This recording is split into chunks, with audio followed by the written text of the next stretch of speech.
Sponsored by Rabbi Shlomi and Mirala Greenwald.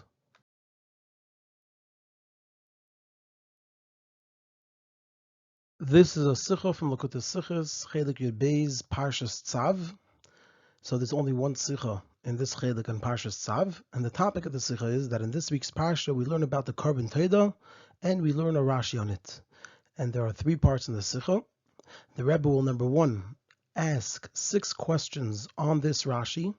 Number 2, present the key to what's bothering Rashi to answer one of the questions, and another key to answering 5 of the questions. And then there's going to be, number 3, a side discussion. It's quite an extensive side discussion consisting of 3 questions, answers for these 3 questions, and a ha'ira from this side discussion. Rashi in our parsha quotes from the pasuk the words "Im al todah yakrivenu," if he brings the carbon for a todah, for a thanksgiving, and he explains as follows: "Im al dvar hodah," if for a matter that he has to give thanks for, "al neis shenasalei," for a miracle that was performed for him. Kegain, and Rashi gives 4 cases where a person has to bring this carbon. Yardei hayam, those who go on a sea voyage, v'hilchem midbaris, and those who journey in the desert, v'chavushe beis asurim, and those who were imprisoned, v'chayla shenisrape, and a sick person who recovered, shehim tzrichin lahedos, that these 4 have to give thanks. Shekasav behen, because it says about these 4 in Tehillim, Yedu la Hashem chazdai, they shall give thanks to Hashem for His kindness, v'nifla'esav livnei adam, and for His wonders to the children of men, v'yizbechu zivchei seida, and they should bring a carbon todah. So imal achas me'ela nodar shlomim halalu. So if for one of these 4 a person vowed to bring these carbon shlomim, shalmei toidahin, they are shalmei toidah, they are Todah Shlomim Karbonis, Utu Unois Lechem Ha'omar Be'inyan, and they require the breads that are said about them in the later psukim, Ve'ena Cholim Ela L'Yom V'Layla, and they're only eaten for 1 day and 1 night, Kamesh Mefarish Khan, like it's explained here in the later psukim. And there are 6 questions over here. The first question is, the word Todah means simply thanking. So from where does Rashi know to say that it means thanking Hashem specifically for a miracle? The second question is, even if Rashi has a proof that the carbon Todah is only brought for miracles, from where does he know that it's only for these 4 miracles? And if we're going to say his proof is from the Tehillim, even in the Tehillim, who says that the Tehillim is saying that it's specifically these 4 miracles? Maybe it's bringing examples of miracles, but it means even more than just these 4 miracles. The third question is that even if there is a proof that in Tehillim it is specifically these 4, but why does Rashi have to mention all of them? Why doesn't Rashi do what he very often does? He just mentions one of them, and then he says, v'chulu, etc. The fourth question is, what's Rashi's intent with the words that he says at the end, imal achas me'ela nodar shlomim halalu, shalmei toidahin v'chulu, that if for one of these 4 reasons the person vowed these shlomim, they are shlomim that are a toidah shlomim. This seems to be the simple meaning of the pasuk. So what is Rashi exactly teaching us with these words?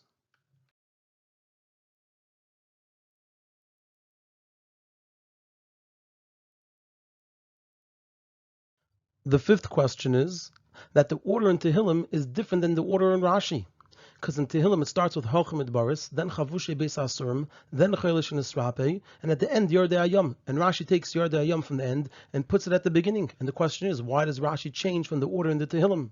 And we can't say that Rashi's order is based on which one is more common, because the Gemara brings also a different order than the Psukim in Tehillim. In the Gemara, it first says Yardei Hayam, then Halachos Midbaris, then Chelek Nisrape, and then Chavushe Beis Asurim. And Tosfos asks, why is the order in the Gemara different than the order in Tehillim? And he answers that in Tehillim it's in the order of the level of danger, and in Gemara it's an order of how common it is. And if so, it comes out that Rashi doesn't fit with the order in Tehillim, which is based on the level of danger, and he also doesn't fit with the order in the Gemara, which is based on how common it is. So what is the understanding and explanation for the order that Rashi chooses? And the sixth question is, why does Rashi say Chaylish Nisrape in the singular, and the others he says in the plural? Now the Gemara also has some in the plural and some in the singular. The Gemara says Yordei Hayam, Holchem Idbaris, those two are in the plural, and then it has Chaylish Nisrape and Chavosh in the Beis Asurim in the singular. And the order in the Gemara makes sense, because usually on a sea voyage or on a journey in the desert, a person doesn't go by themselves. They go with a group of people. Whereas when a person gets sick or is imprisoned, it often will happen with a person by himself, not with anyone else. And so it would make sense that Rashi should also say it that way, that also the person who is imprisoned in the singular, because that fits with Pshut Shel Mikra. So how do we understand that Rashi specifically only has Chaylish and Nisrape in the singular?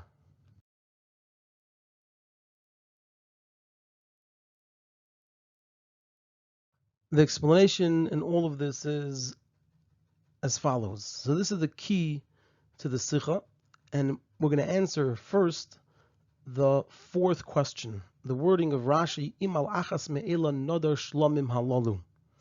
And then through that, we're going to answer the other five questions, which are all within the same topic about these four that have to bring a carbon Todah. So in Parshas Tzav, it talks about such karbanos that were mainly already explained and taught in Parshas Vayikra, in last week's Parsha. And it's just that in our Parsha, there are added details by each carbon that were not yet taught. So in Parshas Tzav, we primarily find not new karbanos, but mainly added details to the karbanos that we already learned about. However, in regards to the carbon shlomim, we don't seem to find any new details in this parsha. For right after the words of the pasuk that talks about a carbon shlomim, where it says v'zois toiras zevach hashlomim asher yakrav laHashem, so it says right away im al toida yakrivenu v'gomer.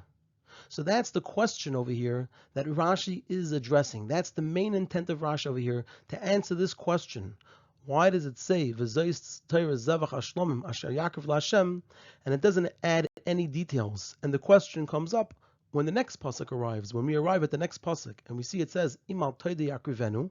So now we see it's moving on to a new carbon. Then the question arises: why are there no new details taught about the carbon shlomim? And it doesn't say anything about it that's new to us from Parshas Vayikra.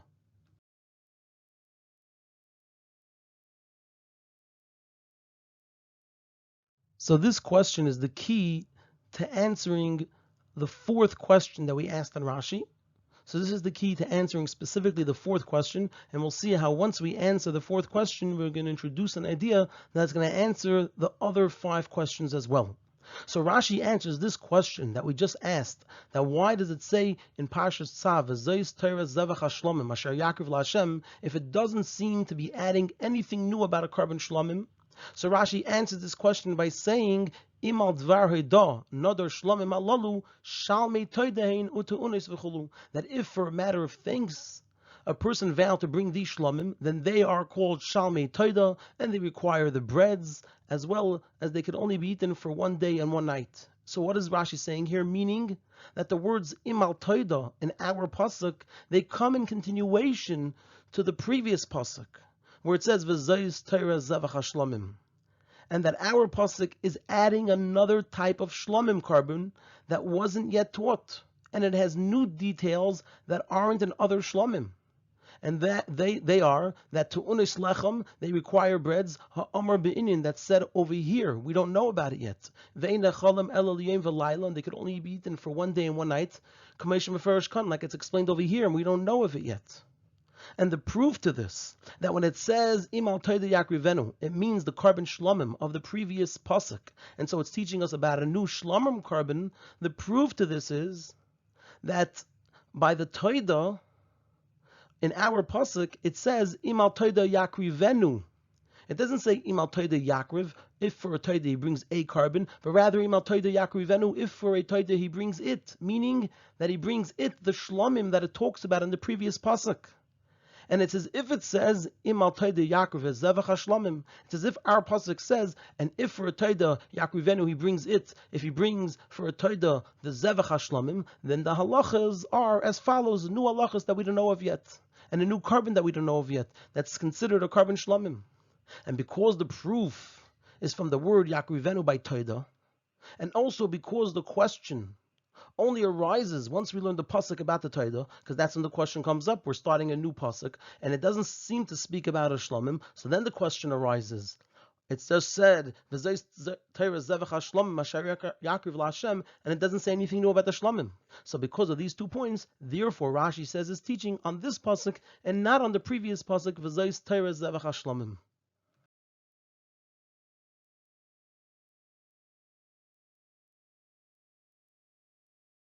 And now we're going to move on to answer the other 5 questions. We can't see the questions anymore, but as we answer them, we'll point out which questions are being answered. So even though this is the main chiddush of Rashi, nevertheless, Rashi explains, b'derech agav, by the way, on the side, within this teaching, another matter which is self-understood without him explaining it. And that's the key to answering the other 5 questions, that this matter is self-understood. And what is this? And that is that the obligation to bring a carbon Todah is only for these 4 miracles. The proof to this is, and it has to be an obvious proof, and that's why Rashi doesn't say it as a separate Rashi, he just includes it by the way, because it's self-understood. It's obvious that a Yid has to constantly thank Hashem for all the good that he does for each and every one, because every Yid believes and knows that everything he or she has, even if it comes by the way of nature, really everything comes from Hashem. And just like a person has to thank anyone who gives them a gift, so certainly they must thank Hashem for his main gifts that he gives each day. And that's why Chazal established that we should thank and praise Hashem every day in the tefillas and brachas. And as we find it done in stories in the Torah many times, that people thanked Hashem. According to this, it comes out that every Yid should be obligated to bring a carbon Todah at least once each and every day. But this is something which isn't logically acceptable at all, because it's just not possible for every Yid to have this obligation. And even to say a Yid must bring a carbon Todah once a year to cover for everything of that year, that's a chiddush, that's a novel idea. And the Torah should have to write it clearly. So it can be that the carbon Todah is for every type of thinking. That was our first question.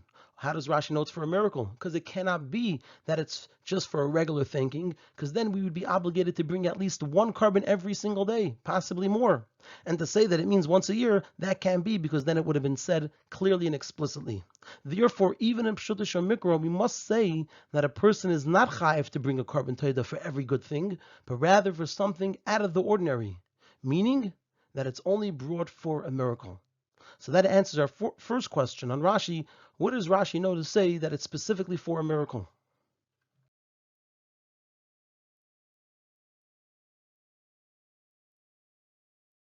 Now we're going to move on to answer the second question on Rashi, and that was, why does Rashi say that it's specifically for these 4 miracles? Why don't we say that it's for any miracle? And even though it says in Tehillim these 4, we could say that in Tehillim it only brings these 4 because there are 4 examples, but it really is that a person has to bring a carbon Todah for all miracles. So we continue over here. However, it's still not understood. It's already told before this point that for the 40 years the Yidden were in the desert, Hashem gave them every single day bread from Shemayim in a miraculous way. They also had water in a miraculous way, and they also had the protection from the Anan. And if a person is chayiv to bring a carbon Todah for every miracle, so then it comes out that every Yid of the over 600,000 Yidden that there were in the desert brought a carbon Todah each day. Again, this is something that cannot be said at all. It's just not possible that every single Yid had to bring a carbon Todah every day. And therefore we must say that a carbon Todah is only brought for certain miracles. Now, which miracles are we going to say that they're for? And since in Yedul Hashem Chazdei, in the Tehillim, it mentions a few types of miracles, and it says over there clearly, V'yizbechu zivchei soida, so it's understood that a carbon Todah is brought specifically for these miracles. Meaning, what we're saying over here is that since we must say that a carbon Todah is not brought for every miracle, but rather only for certain miracles, so even though it's not taught in the Chumash which miracles it's referring to, but since in Tehillim it does mention certain miracles, so it makes sense that they're not just examples, but rather they are the specific miracles, because we know it's only certain miracles. So it makes sense to say that the ones mentioned in Tehillim, those are the specific miracles that a person must bring a carbon Todah for. And this is especially since 4 miracles are mentioned in the Tehillim and not 1 or 2. as examples. Since it says four, it makes sense that it's actually and specifically these four. So the proof is not just from the fact that it has to be certain ones, and until we have certain ones mentioned, also from Tehillim itself, the fact that it mentions four, and not just one or two as examples, indicates that it's specifically these four. And nevertheless, Rashi writes all of them. So that was our third question. Why doesn't Rashi just write one and say etc. like he often does, and then we'll look it up ourselves? So nevertheless, Rashi writes all of them. Clearly, he writes them out, since V'yizbechu zivchei soida is written clearly only by Chelek and Esrapi. The words V'yizbechu zivchei soida are written by Chelek and Esrapi, which is the third one in the Tehillim. And he can't write Chelek and Esrapi alone, because then we would think that it's only that one. And he can't write Chelek and Esrapi, V'chulu, etc., since only Yardei Yom comes after Chelek and Esrapi. And so we would think that only those two are the ones that have to bring a carbon Todah. So Rashi would have to say Chelek and Esrapi V'chulu, etc., then one after, which is Yardei Yom, and then he would also have to add the first one, Hochem Midbaris V'chulu, which includes Chavushe Beis Asurim. And then it's already all four. He's already saying four. He's saying Chelek and Esrapi, that's one. V'chulu, he's alluding there to Yardei Yom, that's two. Then you would have to write Hochem Midbaris, that's three, and V'chulu, which is alluding to the Chavushe Beis Asurim, which is four. So he's already writing them out with writing two of them, and then V'chulu for the other two. So therefore, he already writes them out explicitly.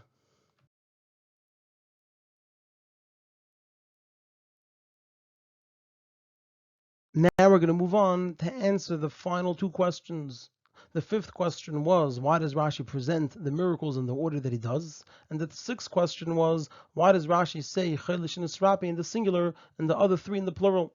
So once Rashi specifies the four miracles, he has to present them specifically in the order that he does.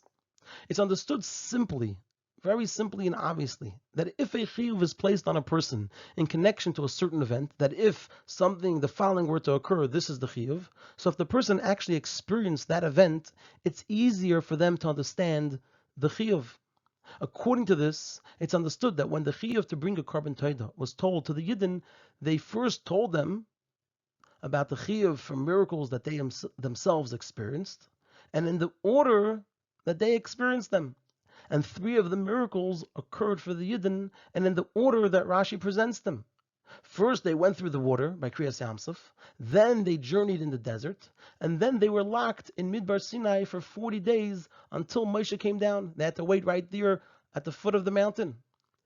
So they had that order of the miracles, Yardei Hayom, then Hochem Midbaris, and then Chavushe Beis Asurim. And only afterwards, after telling them these three, and in that order, he told them about a sick person who became healed, which didn't happen to them. They weren't sick and then recovered.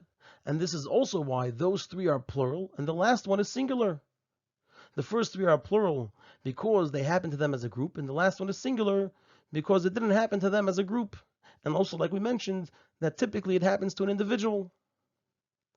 And even though they weren't chayiv to bring a carbon todah for those three events, as a result of what they went through, since they did it based on the command of Hashem and they had nothing to be worried about, but still we're not talking here about the chiyuv, we're talking about relating to the experience. And the Yidden were able to relate to the experience of those three events, and so they were told to them first and in the order that it occurred to them. And so with this we answered all six of the questions, and now we're going to move on to a second section of the Sikha that has a side discussion, which is quite elaborate and extensive, and it will conclude with a Heirah, with a lesson in Havodas Hashem.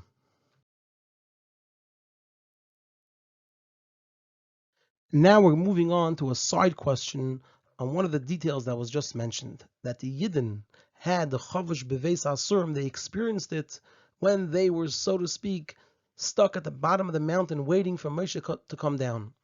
And the question is that it seems that they experienced it much earlier on, even before the first thing that Rashi mentions, the Yardei Hayom, which they experienced by Kriyas Yamsuf, because being in Mitzrayim was like Chavushe Beis Asurim. So Rashi should have said it first. And again, this is not related to being chayiv. It's not that they were chayiv for a carbon todah when they left Mitzrayim because it was before the Torah was given. This has nothing to do with the chiyuv. We're talking here about their ability to experience it. So since they had that experience first, it would seem that that should be the first one that Rashi mentions.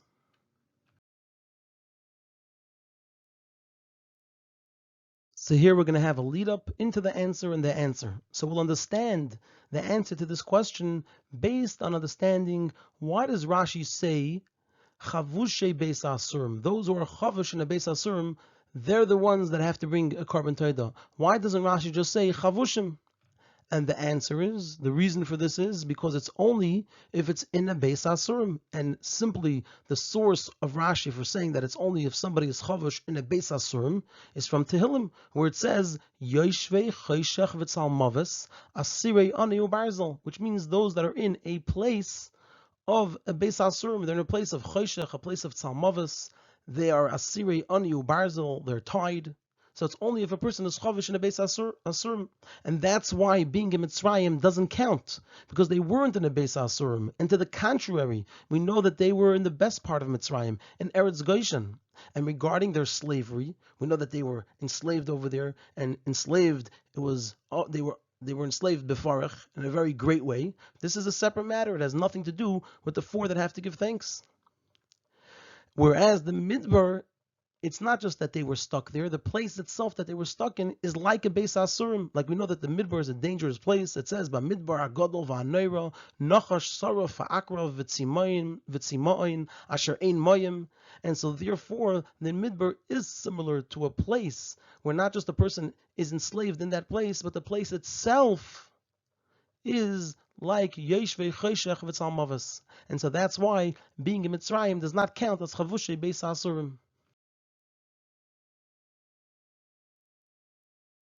However, we can ask on this from what the Alter Rebbe writes in the Shulchan Aruch, that the three matzahs that we use on Pesach, they should be made from one isarin.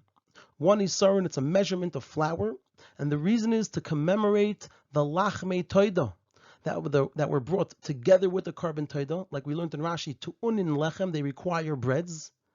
So the Alter Rebbe says that the three matzahs that we use on Pesach, they should be made from one isarin to commemorate the lachmei todah, because when we left Mitzrayim, we left, says the Alter Rebbe, mi beis asurim mishibud Mitzrayim. So we see that the Alter Rebbe is saying that leaving Mitzrayim is like leaving a beis ha'asurim. Now we're just going to mention over here briefly, is because it's going to be relevant to the continuation of the Sicha, that with the carbon todah there were brought lachmei todah, and the lachmei todah amounted to 40 breads, and these 40 breads were broken into 4 categories. There were 10 in each category, 10 different breads. 3 of those categories were made as matzah, they were not chametz, and 1 was made out of chametz, it was chametz bread. Now, the way the flour was measured, altogether it totaled that it was brought from 20 isarin. The 10 chametz breads were made from 10 isarin, each was 1 isarin. And the 30 non-chametz breads, because there was 3 others, each had 10, so that's 30 non-chametz breads, they were made from 10 isarin. So it comes out that each 3 of them were made from 1 isarin. So the Alter Rebbe rules that the 3 matzahs that we use on Pesach should be made from 1 isarin to commemorate the lachmei todah. What does lachmei todah have to do with the 3 matzahs on Pesach? Because when we left Mitzrayim, we left mi beis ha'asurim mishubed Mitzrayim, and such a person that leaves from a beis ha'asurim has to bring a carbon todah. So therefore, we make the matzahs out of 1 isarin, like the lachmei todah.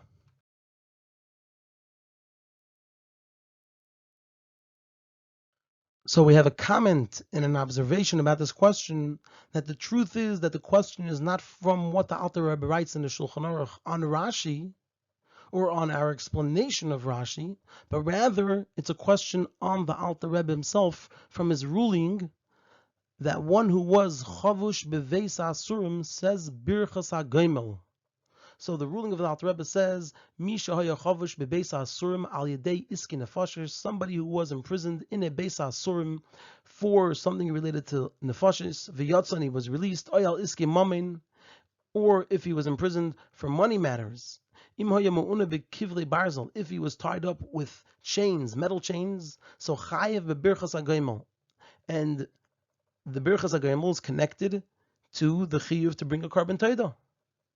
And we know that the carbon todah is connected to Asiri Anu Barzel, Yeshve Choshechos V'Tzalmavis. So that would be the source of the Alter Rebbe. But the point is that we see that the Alter Rebbe rules that Birchas HaGoimel is only said for someone who is Chavish Beveis HaAsurim. So how does he say, the Alter Rebbe, how does he say that being in Mitzrayim is like being in Beis HaAsurim if, like we said, they resided in the land of Eretz Goshen, which was the best of Mitzrayim? They weren't Assyria Anu Barzel. So it comes out that this is really not a question on our explanation, on the explanation here in the Sikha about Rashi, but it's really a question that's to be resolved within the Alter Rebbe Shulchan Aruch itself. And so now it's going to move over to be a side question that comes up, and not a question directly on the answer that we gave for Rashi, that Mitzrayim was not a Beis HaAsurim.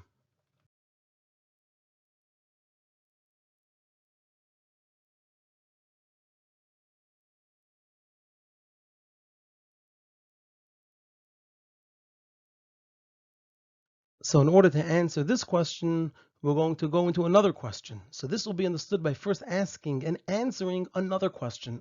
The Alter Rebbe writes that in our countries, we don't say Mizmor L'Seidah on Shabbos and Yom Tov because the Korban Todah isn't brought on Shabbos and Yom Tov.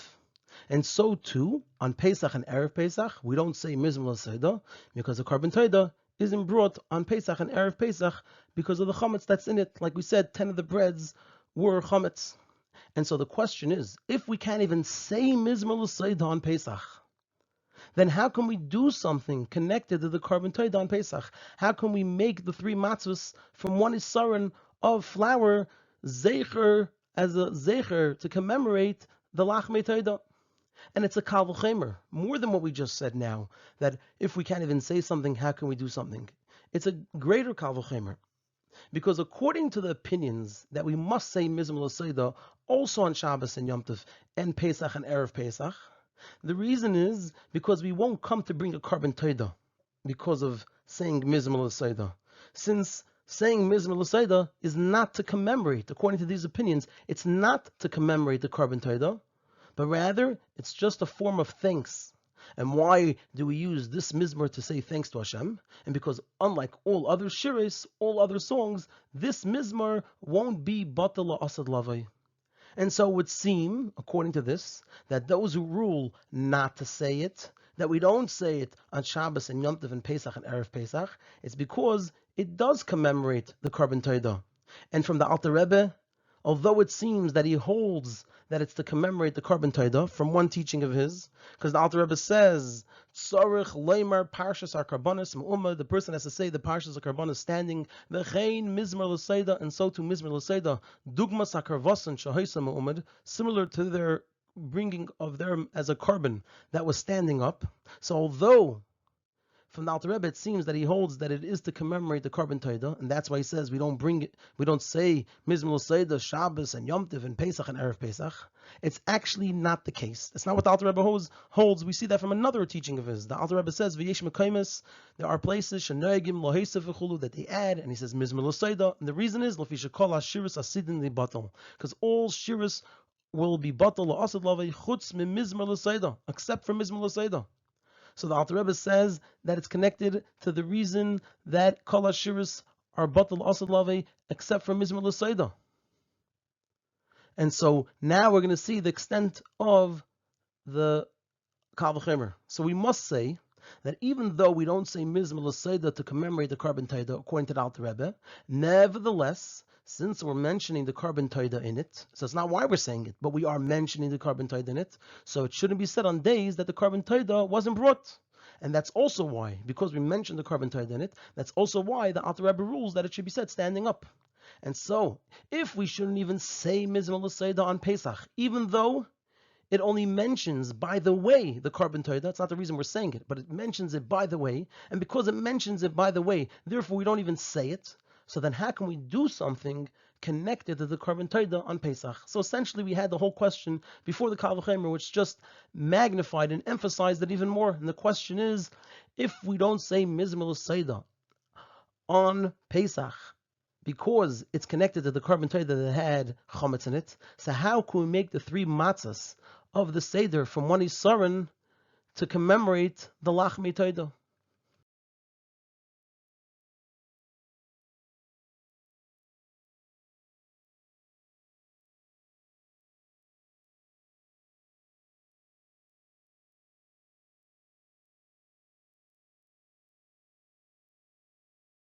So here we're going to have a lead up into the answer, and then we'll have the answer. So this will be understood by first discussing the source of the teaching to make 3 matzahs from 1 isarin. The source is from the Rosh and Mordechai, although their reasons are different. The Rosh says that we need 3 matzahs in order that there should be 2 shleimus, like we have on every Yom Tov, and we also need a prusa, a half of a matzah, for lechem oini. And then the Rosh adds the minig to make the 3 matzahs from 1 isarin as a zecher for the lachmei todah. The Mordechai says that we need 3 matzahs to commemorate, as they are a zecher for the lachmei todah. And he explains that even though there were 40 lachmei todah, so 10 of them we know were chametz, but there's still 30, not 3. Nevertheless, the din is that if he made the 40 instead in 4 lachmei todah, then b'diavad it's good. So it comes out that if he made all 40 instead of making them in 40 chalas, he made them in 4, it would be good. And 3 of those would be matzah. They would be non-chametz. 1 would be chametz. So that's why we take 3 matzahs. So according to the Rosh, the reason we take 3 matzahs is not connected to the lachmei todah. The number 3 has nothing to do with the lachmei todah. Whereas according to the Mordechai, this is the very reason for taking 3 matzahs, because of the 3 lachmei todah, the 30 that can be made b'diavad. If they were made in 3, would be fine.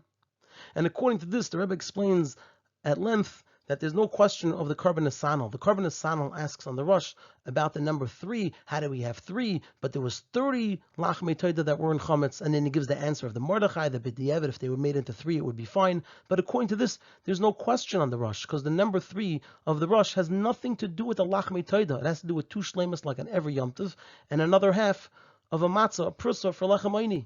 And also, besides the point, the answer that the Karban Nesanel gives wouldn't even be a good answer, because the answer is that if he made them in 3, it would be fine. But those 3 have to be made from 10 full isarin.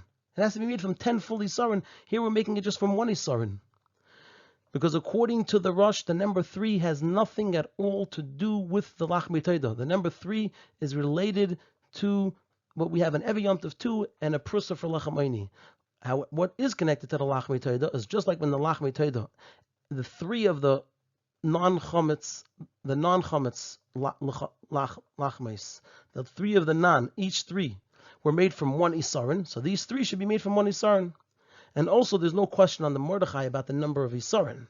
We can't ask on the Mordechai the number of isarin, because he doesn't mention the isarin, he mentions the number 3. So it comes out that the number 3, according to the Rosh, has nothing to do with the lachmei todah, just the number of isarin, the amount of flour, and according to the Mordechai, the flour has nothing to do with it, it's just the number of matzahs. And according to this, there's a big difference between the Rosh and the Mordechai. According to the Mordechai, we need 3 matzahs to commemorate the lachmei todah, and so we're making in action and in a revealed way a commemoration to the Karban todah, for the lachmei todah. We're doing something in action and in a revealed way. You see that there's 3 for the 3 lachmei todah. Whereas according to the Rosh, in a revealed way, there's no zecher for the Karban todah. You can't see the amount of flour that was used in the matzahs. So there's no zecher for the Karban todah in a revealed way, according to the Rosh. And this now leads into our answer to the question, if we can't say mizmor l'seidah, we can't even say something which is just mentioning the Karban todah by the way, then how can we make the 3 matzahs from 1 isarin, which is a zecher? It's an action for a zecher for the Karban todah. According to this, it's understood that there's no contradiction to this ruling of the Alter Rebbe's about making the 3 matzahs from 1 isarin, zecher for the lachmei todah, from the ruling that we don't say mizmor l'seidah on Pesach. Because mizmor l'seidah, although it's by the way that it mentions the Karban todah, but it mentions openly the Karban todah. Whereas here, by making the 3 matzahs from 1 isarin, since you cannot see the zecher, it doesn't bother us that it hints in a concealed way to a zecher. It hints in a concealed way that it's a zecher to the Karban todah.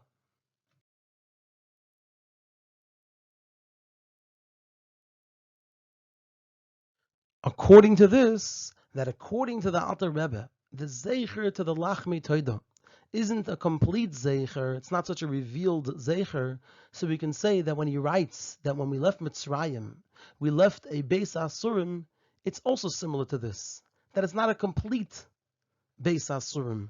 Mitzrayim was just similar to Beis Asurim, but not an actual Beis Asurim that is mechayev a carbon toida.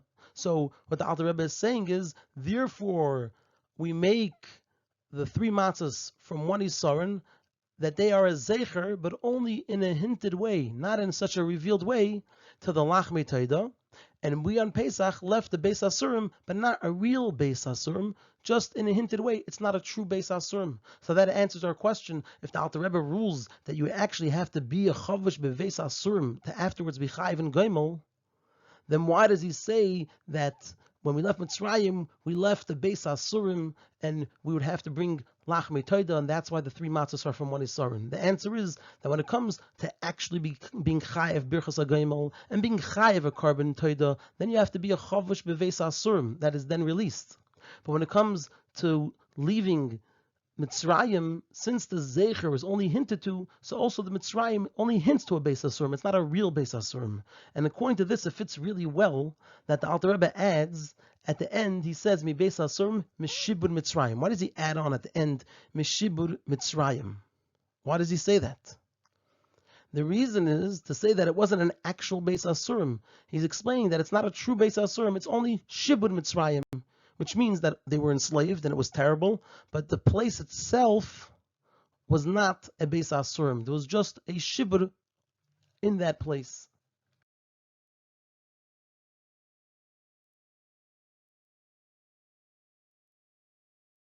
The Hayra'ah, the lesson from this, that even shibur Mitzrayim is similar to a Beis Asurim, is that as long as a Yid is found in Shibur Mitzrayim, as long as a Yid is found in Golus, then despite all the good that he has, he is still Chavush Beveis Asurim, to the extent that he can be compared to those in a real Beis Asurim, that are Yeshvei Chayshech V'Tzalmavas, that obligates them to bring a carbon toida. And the explanation is because in truth, as long as a Yid is in Golus, where Lukus doesn't shine in a revealed way, he is Kavayachol in a Beis Asurim of the Chayshech of the Klippa, which is called Tzalmavas. So he's Yeshvei Chayshech V'Tzalmavas. And so it's understood that always, every day, we wait for Mashiach to come and take us out of the Beis Asurim Haruchni, to take us out of the spiritual Beis Asurim and the Beis Asurim Agashmi, and out of the physical Beis Asurim, and Yelichenu Kamemius La'artzenu, and it should take us upright to our land of Eretz Yisrael.